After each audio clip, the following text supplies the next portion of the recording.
It is certainly a great privilege in our great nation to have our voice heard at this hearing here today and all other ways that our voice can be heard freely. So may it ever be.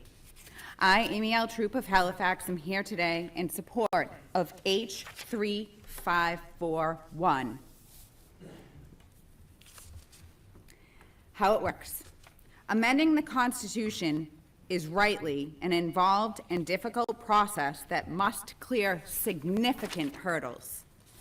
Upon 34 state legislators agreeing to the adoption of the Uniform Convention of States resolution that has been introduced. 1. Congress is required by Article 5 to call a Convention of States. 2.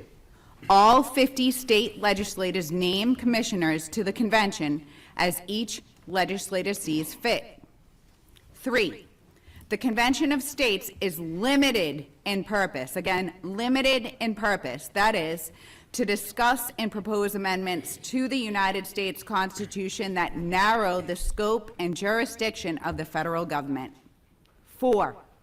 Should a majority of the states agree to one or any of the proposed amendments, Congress can either direct the state legislators to vote upon those amendments or establish ratification conventions in each state to debate and vote upon the ratification of the proposed amendments. 5. As stipulated by the Constitution, 3/4 of the states, 38 states, must ratify an amendment or amendments to be added to the Constitution. Suggestions that a convention of states would nullify or disfigure the Constitution are unfounded.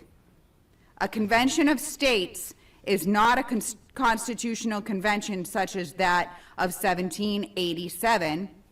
As outlined, 38 states must ratify a proposed amendment to add it to the Constitution. Furthermore, if an Article 5 Convention of States could so easily alter or erase the Constitution, why would the mechanism have been included in the original document?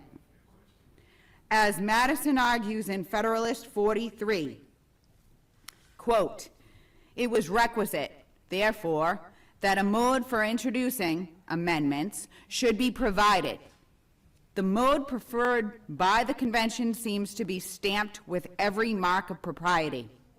It guards against that extreme facility which would render the Constitution immutable. It, moreover, equally enables the general and the state governments to originate the amendment of errors as they may be pointed out by experience on one side or the other. Your support for this resolution merely advances it to the larger legislative body for further discussion and reasonable debate. It does not establish or even advance a call for a constitutional convention. A convention of states is not a constitutional convention. It does do the bidding of the people to advance a conversation among and between the sovereign constituents and their state representatives about how best to rein in the federal government and assert for the Commonwealth with responsibilities and power designated to it by the founders." Thank you for listening. I know I went a lot over, but there is very big things to consider here, and we need to save our nation under God. I really pray that you'll support H3541.